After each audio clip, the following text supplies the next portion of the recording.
경제적으로 참 많이 어렵습니다. 믿음을 가지고 있는 성도님들이나 그렇지 않은 분들이나 지금은 상황이 참 많이 어렵습니다. 전 세계적으로 마찬가지의 모습을 보이고 있죠. 경기가 어렵기도 하지만 설상가상 코로나로 인해서 소비가 위축되었습니다. 소비가 위축되다 보니 생산도 위축되기 시작했고 지갑을 닫아 돈이 돌지 않는 그러한 상황이 되었죠.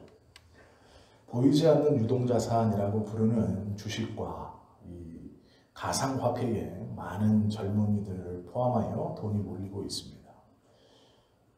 일을 하거나 장사를 해서 돈을 벌 수 없으니 이제 그것으로 자신이 가지고 있는 경제적인 것들을 조금 늘려보겠다라는 생각 때문에 그렇죠.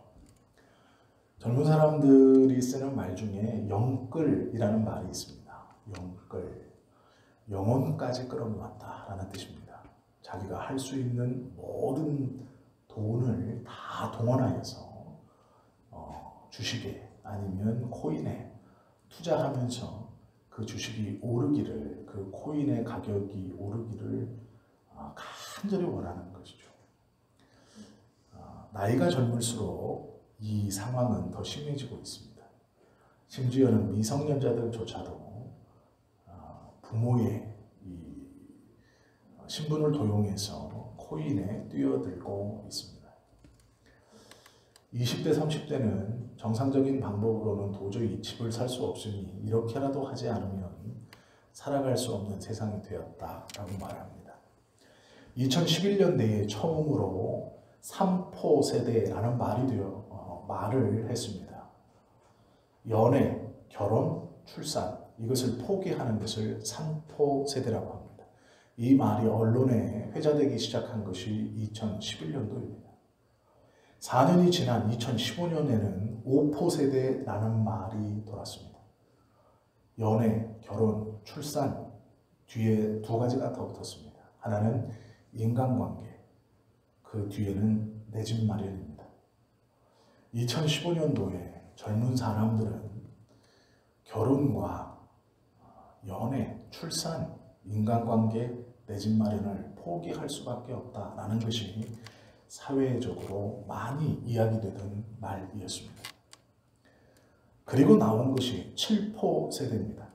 연애, 결혼, 출산, 인간관계, 집, 그리고 두 가지가 더 있습니다. 꿈, 희망. 이것을 포기하며 사는 것이 자신들이다 라는 말을 2015년에 2년 뒤 2017년부터 언론에 오르내리며 젊은이들이 하고 있었습니다. 그리고 나서 나온 말이 흙수저라는 말입니다. 흙수저를 입에 물고 태어났다 라는 말입니다. 포기하는 것이 아니라 아예 주어지지 않았다 라는 뜻이죠. 이런 말을 하는 이유는 경제적인 이유 때문입니다. 부모가 돈이 많거나 할아버지가 돈이 많으면 금수저, 부모가 돈이 없거나 할아버지가 돈이 없으면 흙수저라고 표현합니다.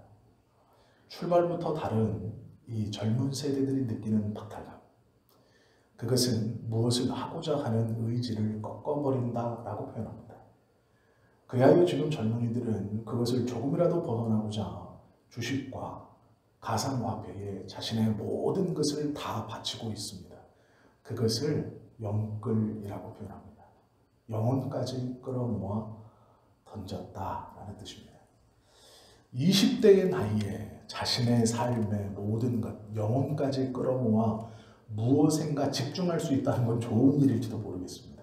그러나 그것이 돈, 경제적인 것에 한하여 그렇다는 것은 우리 성도님들의 나이에서 생각하기에 조금 씁쓸하기도 하고 철이 없는 짓처럼 느껴지기도 할 것입니다.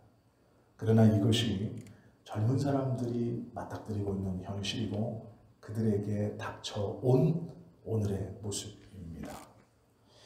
경제적인 어려움으로 꿈과 희망까지 포기하는 7포 세대, 앞날을 기대할 수 없다라고 스스로 고백하는 젊은 세대에 왜 이렇게 되었는가? 삶을 포기하고 삶의 꿈을 갖고 삶의 희망을 품는 것이 경제적인 것에서만 머물러 있다.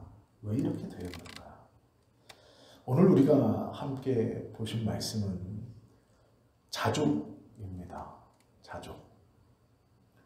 성경에서 이 자족을 스스로 만족하게 여김, 스스로 넉넉함을 느낌이라고 정의합니다.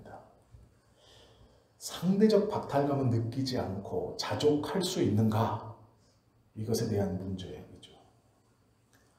우리가 읽은 빌립보서를 쓰고 있는 바울은 자족할 수 없는 상황입니다. 바울은 다메섹에서 예수 그리스도를 만나고 그 예수님과의 그 만남을 기점으로 이 바울의 삶이 완전히 바뀌었습니다.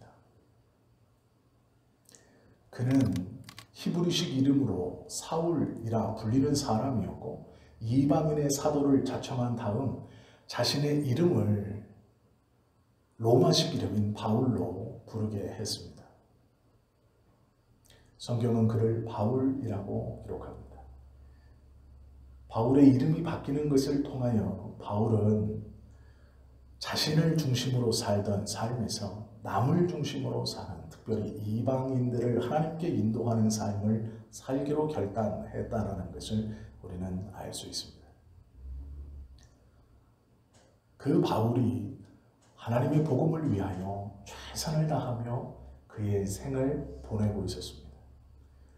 그는 하나님께서 인도해 주시는 그 인도함을 따라 전도 여행을 했습니다.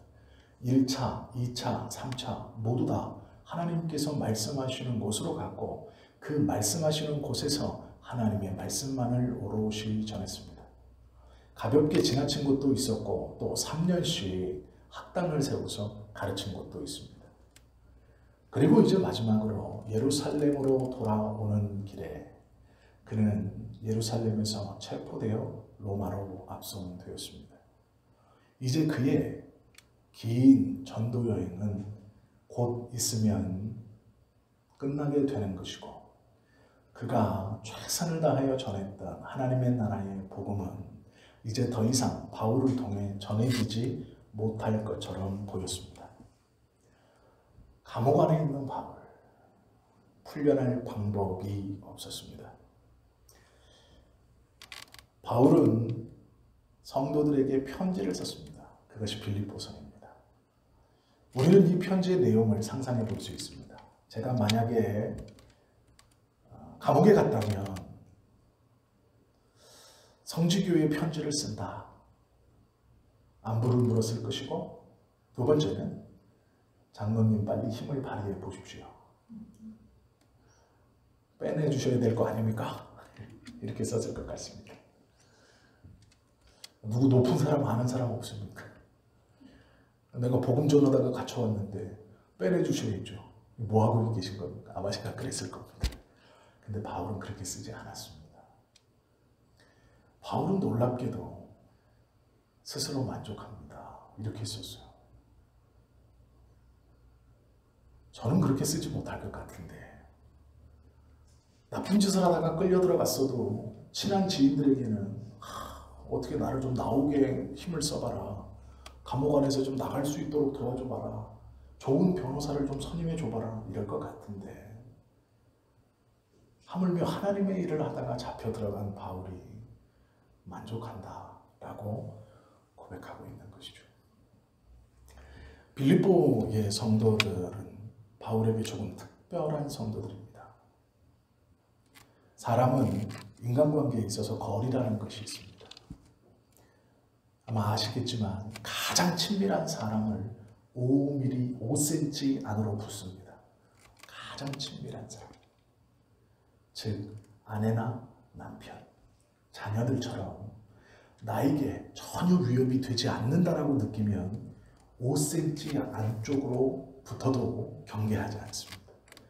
이것이 가장 친밀한 사람입니다. 그 다음이 30cm입니다.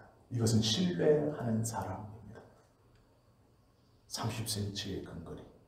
예서 대화를 나누면 신뢰하는 사람입니다. 그리고 친분이 두터운 사람은 1m 안쪽으로 붙는다고 합니다. 낯선 사람은 1m 밖으로 경계합니다. 이것이 사람의 친밀함의 거리입니다. 이 거리대로 예를 들면 빌립보 교인은 15cm 안으로 들어오는 성도들이었습니다. 바울에게 있어서 빌립보의 성도들은 자신의 본심을 충분히 드러내고 얘기할 수 있는 사람입니다. 만약에 이 빌립보 교인들이 아니고 다른 성도들이었다면 우리는 능히 짐작할 수 있습니다. 만약 제가 저와 엄청 친밀한 저희의 부모님께 감옥 안에서 편지를 쓴다면 두렵습니다. 무섭습니다. 여기서 속히 나갈 수 있도록 여러 가지 방법을 좀 강구해 주십시오. 저에게 좋은 아이디어가 있는데 어머님 이렇게 좀 해주십시오. 아버지 이렇게 해주십시오. 라고 할 것입니다. 그러나 제가 만약에 다른 누군가에게 편지를 쓴다면 목사이기 때문에 잘 견딜 수 있도록 기도해 주십시오. 이렇게 쓸 것입니다. 이것은 친밀함의 거리입니다. 자신의 체면을 세우고 체면을 세우지 않아도 되는 거리입니다. 빌립보 교인들은 바울에게 있어서 15cm 안에 들어오는 친밀한 성도들이었습니다. 자신의 본심을 말해도 이상하지 않은 성도들입니다. 왜 그런지 아십니까? 바울이 예수 그리스도를 믿고 큰 능력과 이적을 베풀며 그것을 하나님의 은혜로 실천하며 복음을 전했습니다. 그리고 빌립보에 교회가 세워졌고 바울은 그 빌립보 교회에서 하나님의 말씀을 전했습니다. 그리고 주변의 많은 사람들이 바울을 칭송했습니다. 주님의 역사를 일어나게 하는 선지자요, 목회자.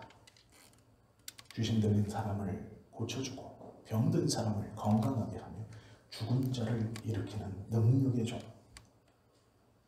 그것이 주변의 사람들이 바울을 바라보는 시선이었습니다. 하나님은 바울을 그렇게 강력하게 쓰셨습니다. 그러나 바울이 경제적으로 어려움을 당하고 있다는 것은 누구도 생각하지 못했습니다.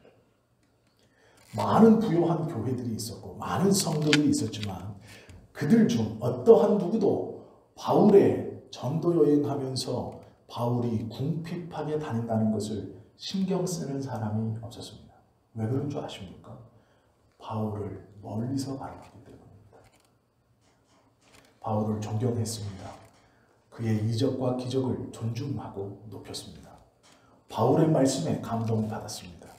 그러나 바울과의 거리가 멀어 그들은 바울이 어떻게 전도 여행을 하고 있는지 어떻게 주님의 복음을 전하고 있는지를 알지 못했습니다. 그러나 빌립보는 달랐습니다. 빌립보 교인들은 바울과 친밀했습니다. 그들은 돈을 모아서 바울에게 전해주며 그의 궁핍한 생활을 돌보며 선교 여행을 할 수 있도록 도왔던 교회입니다. 한 번뿐 아니라 두 번이나 그랬습니다.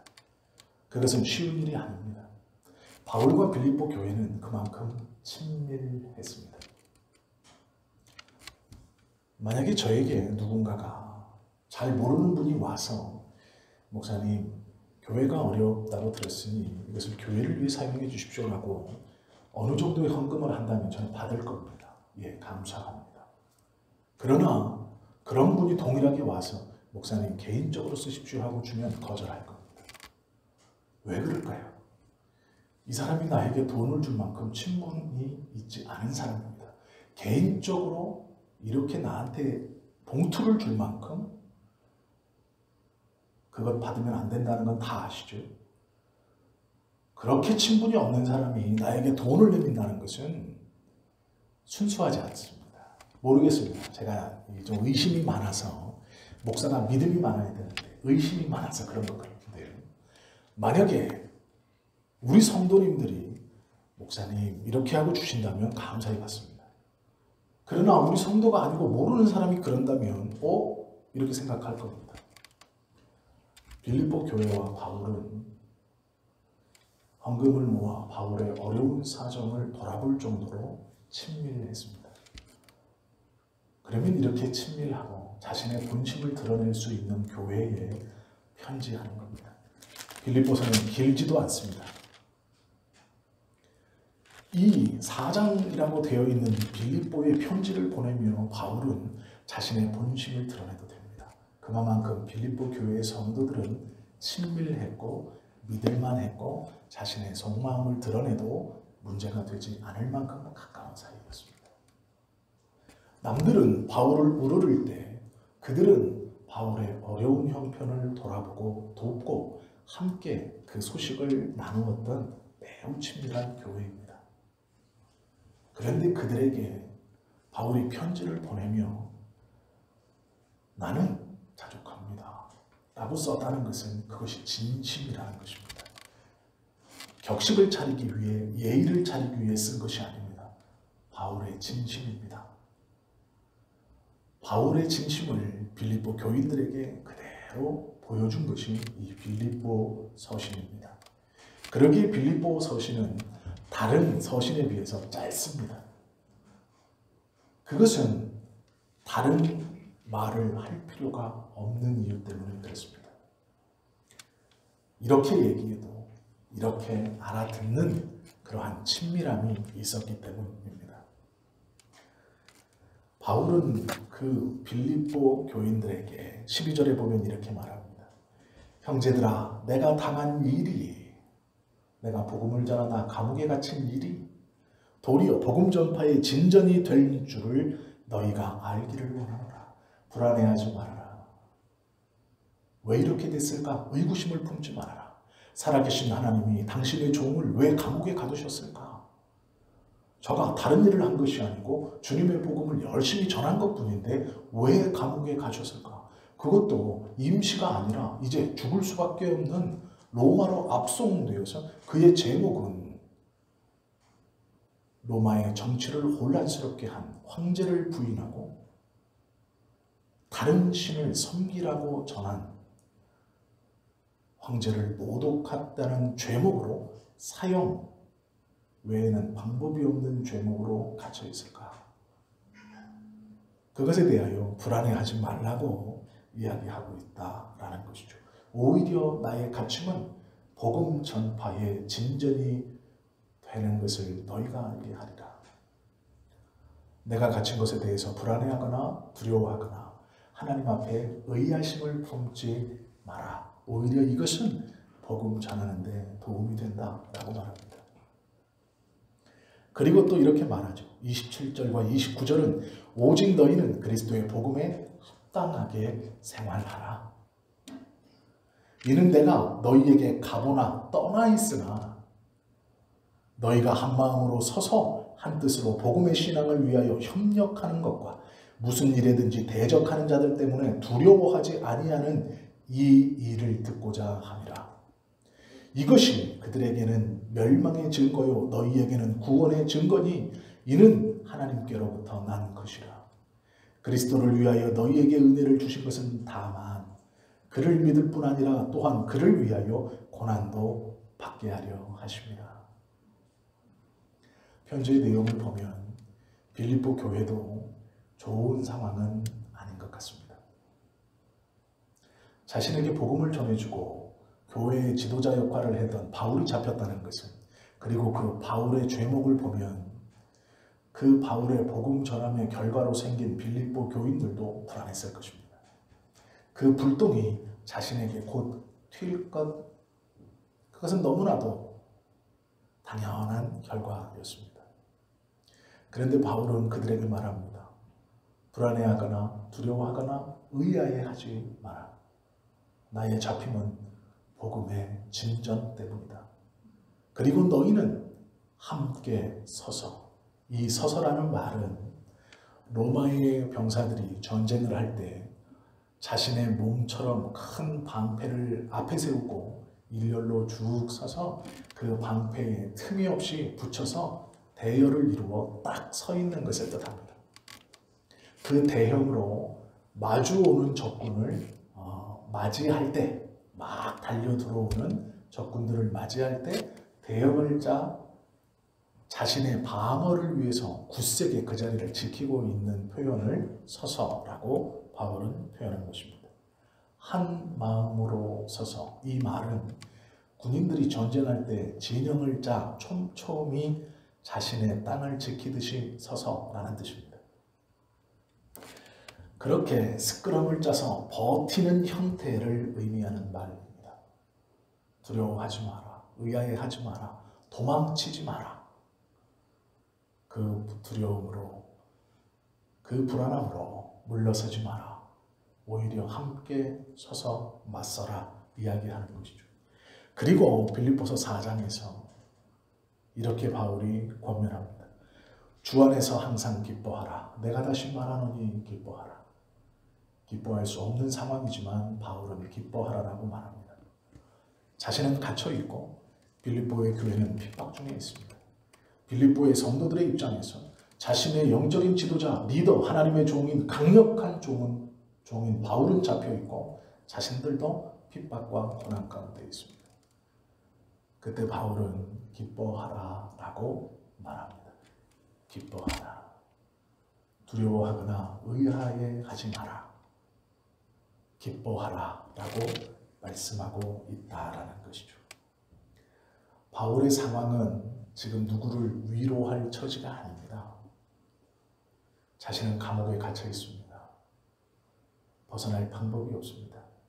설상가상 들려오는 말들 중 바울의 동역자라고 여겼던 사람들이 바울이 감옥에 갇히자 바울을 비방하면서 교회에서 자신의 위치를 높이고자 바울을 비방하고 이간질하고 있다는 소문이 들려왔습니다. 바울은 갇혀 있으면서 추위와 배고픔 가운데 있었습니다. 자신이 주님의 종으로 사람들과 함께 말씀을 나누고 하나님의 백성들과 함께 기쁘게 식사를 했던 것은 이제 다시 자신이 경험할 수 없는 먼 추억이며 옛날 이야기처럼 자신에게 다가왔습니다. 목숨이 언제 떨어질지 모르는 죽음의 위협 앞에 바울이 지금 감옥 안에 있는 것입니다.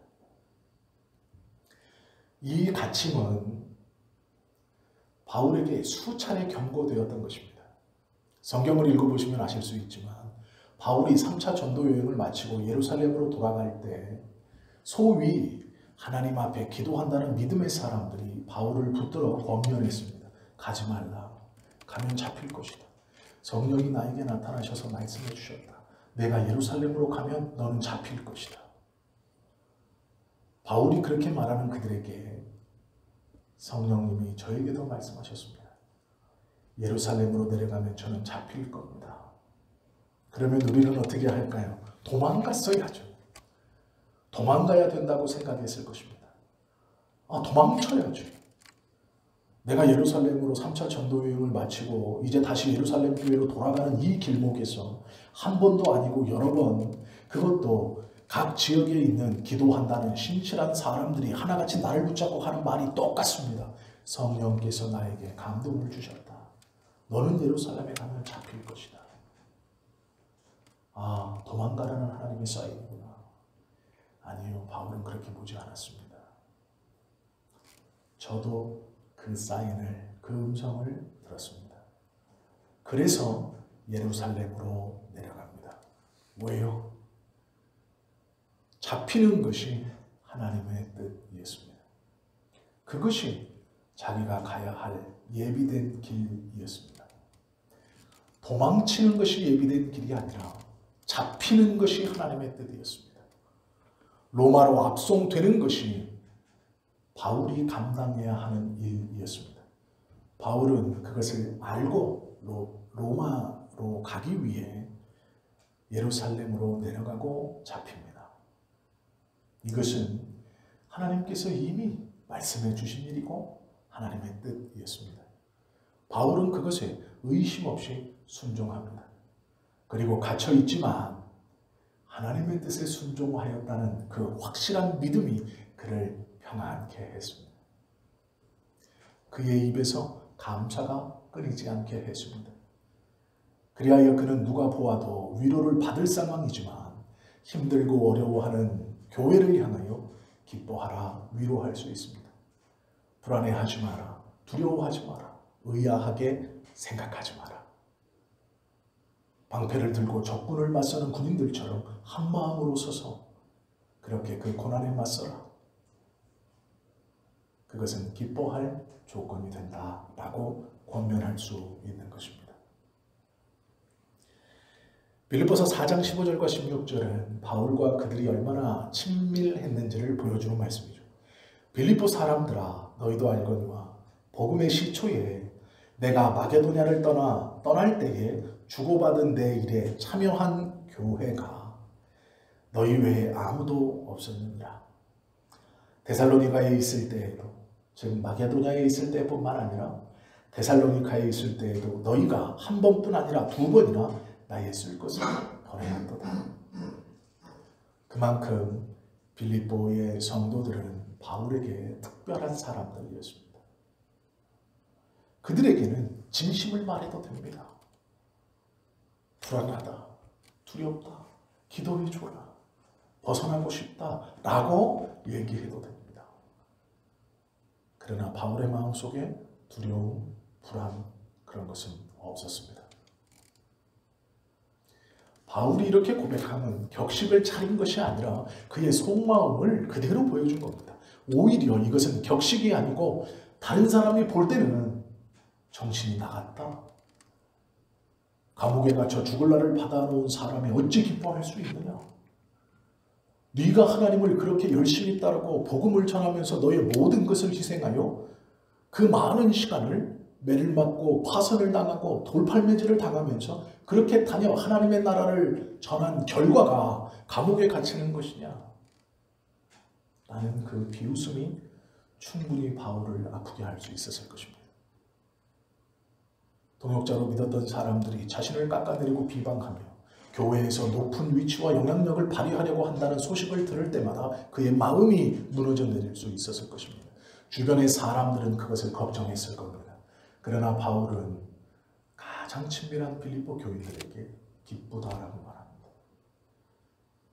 이것은 거칠애가 아니고 믿음이 있는 척이 아니고 그의 진심입니다. 그의 속마음을 조금 멀리 떨어진 다른 사람들이 어떻게 생각하든 상관없이 가장 친밀한 빌립보의 교인들에게 여과없이 드러내고 있습니다. 불안하지 않고 두렵지 않고 기쁘다라는 것이죠. 4장 10절 말씀에 내가 주 안에서 크게 기뻐함은 너희가 나를 생각하던 것이 이제 다시 싹이 나미니 너희가 또한 이를 위하여 생각은 하였으나 기회가 없었느니라. 그 마음이 너희에게 있음이 나는 기쁘다라는 것입니다. 그 마음이 너희에게 다시 일어남이 나는 기쁘다라고 하는 것이죠. 하나님의 일에 동역하는 마음이 생겼다는 것에 나는 기쁘다라고 바울이 말하고 있습니다. 이것이 자족입니다. 하나님의 일에 함께 동역하고 싶은 마음을 보고 기뻐하는 것. 이것이 자족입니다. 스스로 만족함입니다. 우리의 신앙은 나의 어떠한 일이 형통하게 잘 되어서 기뻐하는 것이 되어서는 안 됩니다. 그것은 하나님께서 부수적으로 주시는 어쩌면 작은 기쁨일 수 있습니다. 그러나 우리의 근본적인 기쁨은 하나님의 일을 할 마음, 주님의 뜻이 이루어짐, 누군가가 하나님에 대한 선한 열망을 품는 것, 그것을 바라보 그것이 우리의 기쁨의 근원이 되어야 한다라는 것이죠. 궁핍하든 부유하든 비천에 빠지든 존귀해지든 어떤 상황에 있든지 간에 참 기쁨과 만족은 하나님의 뜻을 이루어가는 사람이 나타남, 그들이 성장함, 그리고 그것을 함께 나눔이 되어야 한다라는 것이죠. 자족은 꼭 경제적인 것만을 가지고 따질 수 없는 것이죠. 빌립보서 4장 11절과 12절에 보면 내가 궁핍함으로 말하는 것이 아니다 라고 말합니다. 어떠한 형편에든지 나는 자족하기를 배웠다. 나는 비천에 처할 줄도 알고 풍부에 처할 줄도 알아. 모든 일 곧 배부름과 배고픔과 풍부와 궁핍에 처할 줄 아는 일체의 비결을 배웠다 말합니다. 남들과 비교하여서 내가 더 가졌네, 그러니 나는 행복하지. 남들과 비교하여서 내가 못 가졌네, 그러니 나는 불행하지. 그것이 아니다라는 것입니다. 저는 태어날 때 얼마를 가지고 태어나고 나는 그렇지 못했으니 나는 불행하지. 아니요, 그렇지 않습니다. 허버드 에벗이라는 사람이 쓴 글이 있습니다. 짧은 글입니다. 제가 읽어드리겠습니다. 나는 구두가 없어서 슬퍼하고 있었다. 그러다가 우연히 발이 없는 사람을 만나고부터 나는 내 운명에 만족하게 되었다. 이게 우리의 만족과 자족의 모습입니다. 나보다 더 형편이 좋지 못한 사람을 보았을 때 아유, 그래도 나는 낫구나. 아니에요. 그것은 자족이 아닙니다. 그것은 만족이 아닙니다. 나보다 더 어렵고 힘들고 가난하고 아픈 사람들을 보면서 나는 그래도 저 사람보다 괜찮구나. 그것이 좋은 동기는 될 수 있지만 아니요. 그것이 믿음을 가지고 있는 우리가 붙들어야 하는 마음가짐은 아닙니다. 그렇다면 나보다 더 좋은 것을 가진 사람이 이 세상에 없어야 하죠. 나보다 더 많은 재물을 소유하고 더 기쁘고 더 행복하고 더 즐거운 일을 많이 하는 사람이 이 세상에 없어야 하죠. 그들이 있다면 나는 언제나 불행할 것입니다. 그들이 없이 모두 다 나보다 못 살아야 내가 만족하고 내가 자족할 수 있다는 것이죠. 허버트 에벗이라는 사람의 이 짧은 글, 나는 구두가 없음을 불평했지만 다리가 없는 사람을 보고 나는 나의 생활에 만족하였다. 이것은 잘못된 비유입니다. 믿음을 가지고 있는 사람들은 이렇게 자족해서는 안 됩니다. 나보다 없는 사람을 보며 만족하며 자족하는 것은 자족이 아닙니다. 니체라는 철학자가 권력의 의지라는 책에서 이런 말을 했습니다. 만족하면 만족한 만큼 부족을 느끼는 것이 인간이다. 이렇게 표현했습니다. 우리에게 주어진 자족은 비교해서 얻는 자족이 아닙니다. 꼭 경제적인 것으로 얻어지는 자족이 아닙니다. 성경에서 우리에게 말씀해 주시는 자족의 비결은 빌립보서 4장 13절에 있습니다. 내게 능력 주시는 자 안에서 내가 모든 것을 할 수 있느니라 말씀합니다. 이것이 우리의 자족의 비밀이고 우리의 자족의 뿌리이며 근간입니다. 내게 능력 주시는 자 안에서, 예수 그리스도 안에서 내가 모든 것을 할 수 있다. 어려움을 이겨낼 수 있다는 뜻도 아니고 돈을 많이 벌 수 있다는 뜻이 아닙니다. 연약한 육체가 건강해질 수 있다는 뜻이 아닙니다. 불행한 나의 환경과 여건이 행복해질 수 있다는 뜻이 아닙니다.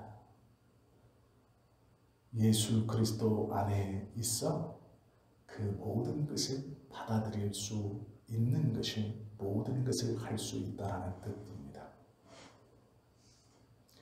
불행을 행복으로 바꿀 수 있는 능력, 아니요, 우리에겐 없습니다. 연약함을 건강함으로 바꿀 수 있는 능력, 우리에겐 없습니다. 우리에게 있는 것은 예수 그리스도의 은혜 아래 그것을 받아들이는 것입니다. 그대로 그 고통을 끌어안는 것입니다. 우리는 그 고통을 끌어안을 수 없고 그 고통을 끌어안고 견딜 수 없지만 예수 그리스도 안에서 그렇게 할 수 있습니다. 그것이 성경이 우리에게 가르쳐 주시는 자족입니다. 바울은 그리스도의 능력으로 살았습니다. 그것을 경험하고 체험했습니다. 그는 기도했습니다. 모든 것을 할 수 있느니라. 그 말씀을 믿었을 겁니다. 그리고 그는 자신의 육신의 질병을 위하여 3번 하나님께 부르짖었습니다. 그때 하나님은 그의 질병을 고쳐주신 것이 아니라 너의 은혜가 내게 족하다 말씀하셨습니다. 바울은 그것이 무슨 말인지 알았습니다. 내가 그리스도 안에서 모든 것을 할 수 있다라는 이 말씀의 핵심은 연약한 육체가 건강케 되는 것이 아니라 그것을 통하여 더 드러내어질 하나님의 영광이 나의 이 연약함과 약함을 통해 쓰임받는다면 나는 나의 연약함을 자랑하고 예수 그리스도를 자랑할 것이다. 그가 고백합니다. 이것이 모든 것을 할 수 있다라는 것이고 자족입니다. 바울은 복음에 붙들려 살았습니다. 그러나 그는 계속해서 어려움과 고난을 당합니다.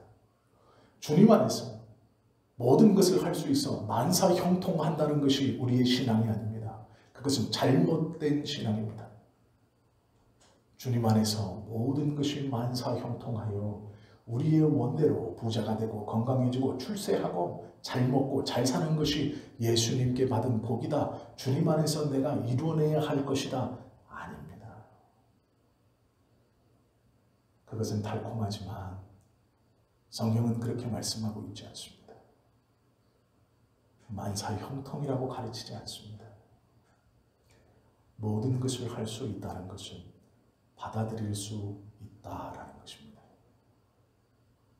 도망치거나 물러서거나 주저앉지 않고 그것을 끌어안을 수 있다라는 것입니다. 그것이 형통이고 자족이라고 성경은 말씀합니다. 나의 연약함을 끌어안는 것, 나의 부족함을 끌어안는 것, 나의 고통을 끌어안는 것, 그것이 모든 것을 할 수 있는 그리스도 안에 있을 때 우리에게 보여져야 하는 삶의 모습입니다. 궁핍할 때의 위로가 되시며 돕는 손길이 되어주시는 주님을 만나 힘을 얻는다는 것. 주님을 만나는 것은 그 일이 내 뜻대로 잘 해결되는 것만을 뜻하지는 않습니다. 몸에 가시를 거두지 않는 주님의 뜻, 그것을 깨닫는 것이 예수 그리스도 안에서 모든 것을 할 수 있는 능력입니다. 이것을 온전히 받아들이게 되면, 이 은혜를 온전히 경험하게 되면, 이 말씀의 뜻을 우리가 온전히 깨닫고 믿음으로 붙들게 되면 예수님께서 요한복음 15장 5절에 말씀해 주신 일이 우리 안에 일어납니다. 나는 포도나무요 너희는 가지니 저가 내 안에 내가 저 안에 있으면 이 사람은 과실을 많이 맺나니 나를 떠나서는 너희가 아무것도 할 수 없다라고 말씀하신 일이 우리에게 일어납니다. 오해하시면 안 되는 것이요. 우리가 가지고 예수님이 줄기이셔서 우리가 접붙임이 되어 열매를 맺으면 그 열매는요, 가지가 먹는 게 아닙니다. 가지는 그 열매를 달고 있는 도구일 뿐입니다. 나를 통하여 맺혀진 그 먹음직스러운 포도송이는 다른 사람이 따먹는 겁니다. 우리는 가지인 우리가 그 열매를 먹을 수 있을 것이라 착각하지만 그렇지 않습니다. 하나님께서 우리에게 원하시는 믿음의 사람들의 삶의 모습은 너를 통해 맺혀진 그 열매는 내가 따먹을 수 있는 게 아니라 너는 그 열매를 달고 있는 것뿐입니다. 그것을 인정하고 받아들이는 것이 성숙한 믿음입니다. 붙어 있어 죽지 않고 살아 하나님의 은혜의 열매를 주렁주렁 붙들고 있을 수 있다는 것. 그것이 우리가 하나님 앞에서 해야 하는 소임입니다. 우리에게 맡겨진 것은 그것입니다. 열매를 누가 따먹을 수 있는지는 하나님께서 정하는 것이고 하나님께서 보내는 것입니다. 한 가지 분명한 것은 가지는 자신의 열매를 먹지 못한다는 것입니다. 오해하지 마십시오. 온전한 믿음은 아무런 희생 없이 가질 수 있는 것이 아닙니다. 하나님의 은혜는 하나님께 쓰임받는다는 것은 아무런 결단 없이 그냥 기도하면 내가 믿음을 갖고 있다고 말하면 되는 것이 아닙니다. 하나님께 쓰임받는다는 것은 어렵고 힘든 것입니다. 어쩌면 세상의 기준으로 큰 손해를 각오해야 될지도 모릅니다. 그러나 성경은 그것이 믿음이다 우리에게 가르쳐주고 있습니다.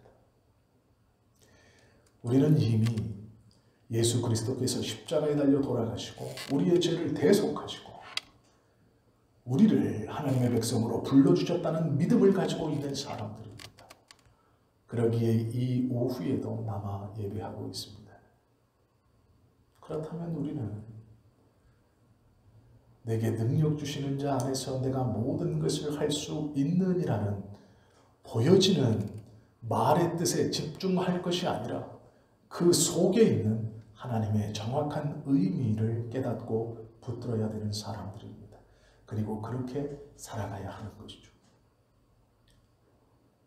믿음을 목숨을 바쳐 지켜내고 전했던 많은 믿음의 선진들의 마지막은 우리가 생각하는 것처럼 아름답지 못했습니다.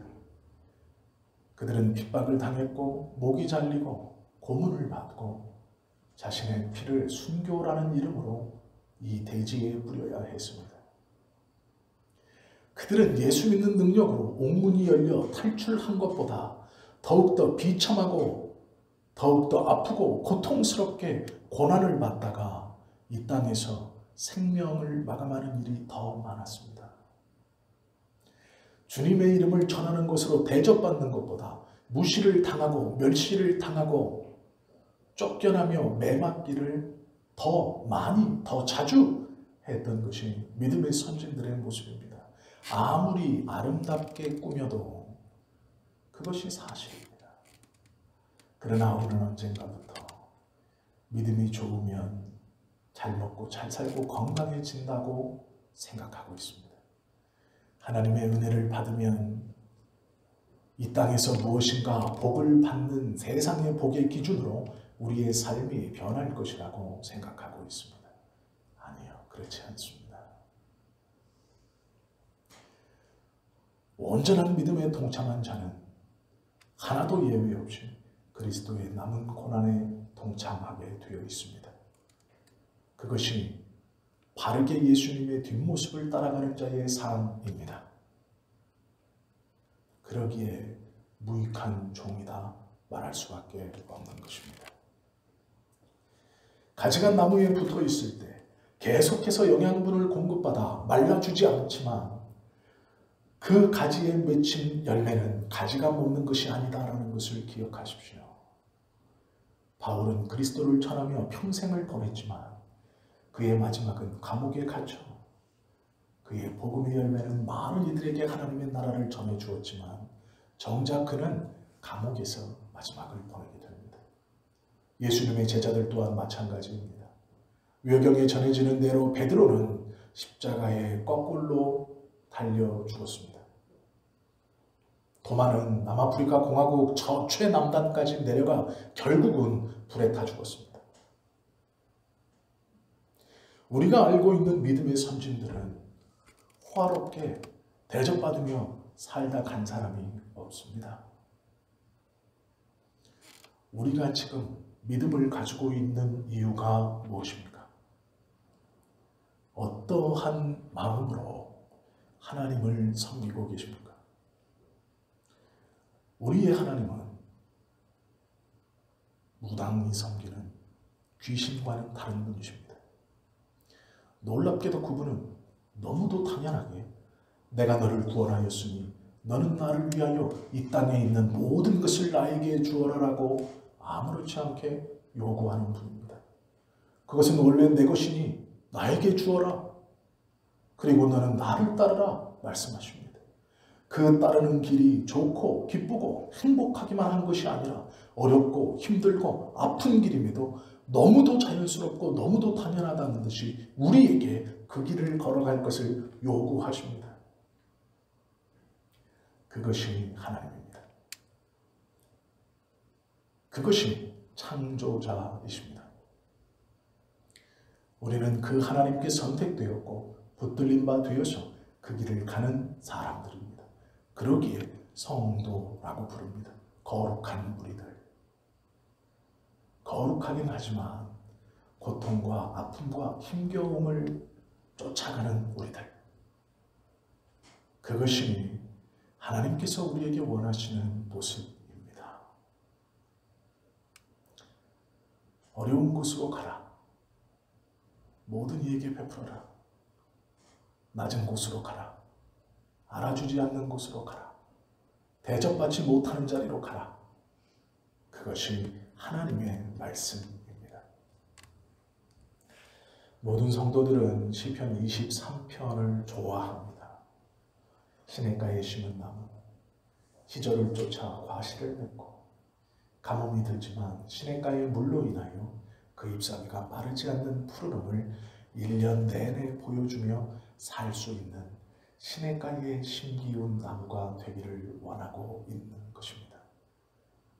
그러나 그 나무 한 그루를 지켜내기 위해서 수많은 희생이 따르고 있다라는 것을 기억하십시오.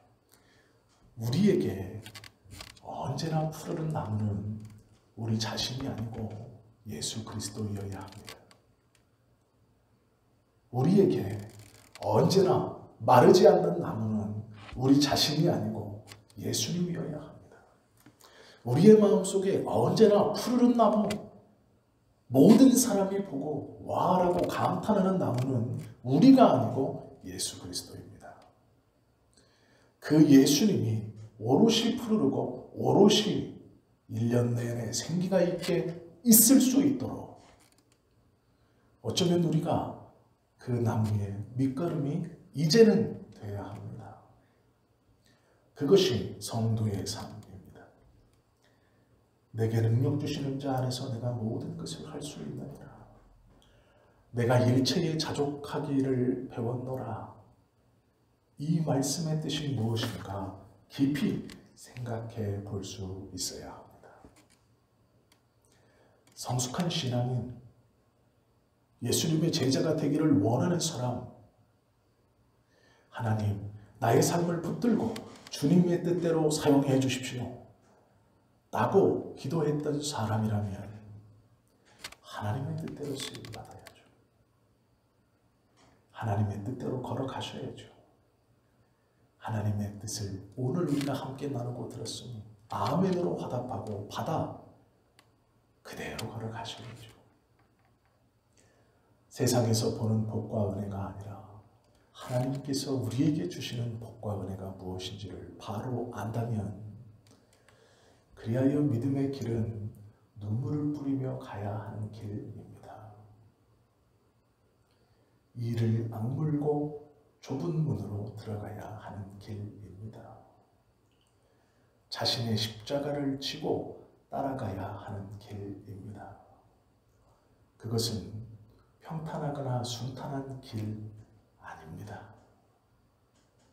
어떠한 것이 우리가 걸어가야 하는, 우리가 살아가야 하는 성도의 모습인가를 다시 한번 고민하셔야 됩니다. 자족이 무엇입니까? 남들과 비교하여 더 가졌기 때문에, 덜 가졌기 때문에 아닙니다. 일체의 비결을 배웠다라는 것. 그것은 하나님의 말씀이 나에게 원하시는 것이 무엇인가를 깨닫고 그것에 저항하지 않고 순종하는 것입니다. 그것이 자족입니다. 바라고 원하기는 어렵다고 하는 이 시대에 무엇인가 자꾸 뒤처지고 있는 것만 같고 앞날을 생각하면 불안한 것만 같은 이 시대. 언젠가부터 통장의 잔고가 꿈과 희망을 포기하는 가장 큰 기준이라고 말하는 이 시대.